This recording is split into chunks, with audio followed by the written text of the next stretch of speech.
Hey, my name is Ryan Scheidemantle, and I am a certified exit planning advisor with Doescher Group, where we help level the playing field for self-made business owners like yourself. Today, I want to talk to you about why you would get your business ready to sell it if you don't want to sell it. And the main reason is because a saleable business is almost always a business that's more enjoyable for the owner to run. So, for example, what are some things that make a business saleable? Well, when an investor is looking at your business, they get nervous about concentration in various areas. Maybe all your revenue is coming from a majority of one or two of your clients. Maybe your inbound leads are coming from one channel of advertising or just word of mouth. Maybe you, as the owner, are involved in a ton of the day-to-day duties of the business. And so the actual client experience, the work done by your company is super dependent on you. All of those areas of concentration are issues and risks for a buyer. And as the owner, they're probably stressing you out as well. You probably go home knowing that you're wearing too many hats, that you haven't delegated the tasks that you need to delegate in order to free yourself up to do the things that you do best. You feel it with that relationship with the one or two clients that make up the majority of your revenue. And that's something that can be super stressful to deal with, because what if the relationship takes a turn? What if, one of your employees that's managing the account says something in a meeting that causes them to step back or scale back their relationship with you, or cancel it altogether? And then you're looking for 33% of your revenue the next day. Maybe it is those advertising channels. You're trying to think of, okay, how do we grow this business if everything is coming through, me as the owner, just knowing people?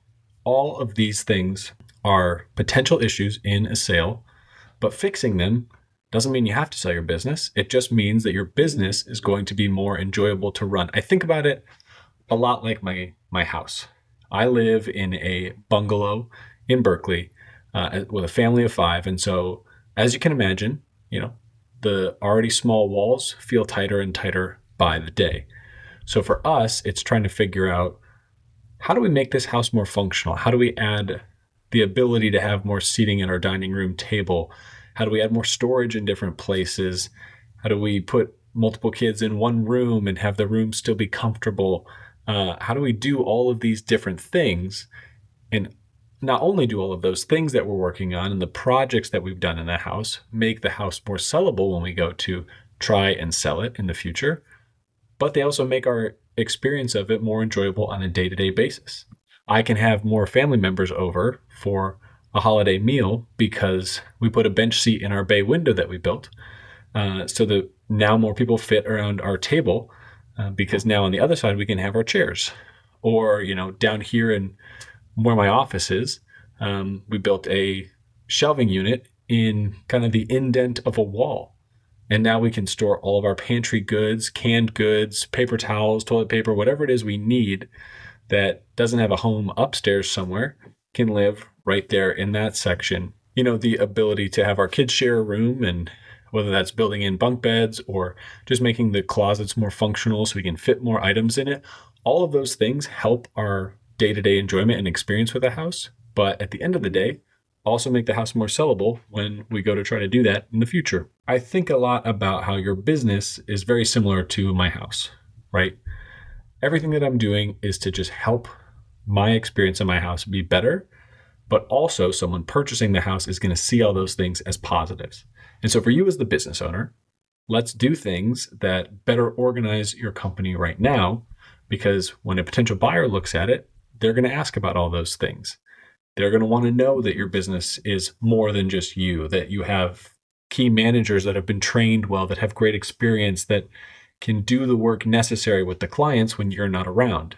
A thing that you could do on that front to help is there's an exercise through EOS, which is the Entrepreneurial Operating System, called Delegate and Elevate. Write down all the things that you're working on, the things that maybe you do that only you can do, maybe things that you do that somebody else could do, the things that you do but you hate doing but you're good at them. Create these different sections and figure out the items that you can delegate to other members of your team. Because this makes the day-to-day of running your business more of a team effort, which takes the pressure off of you.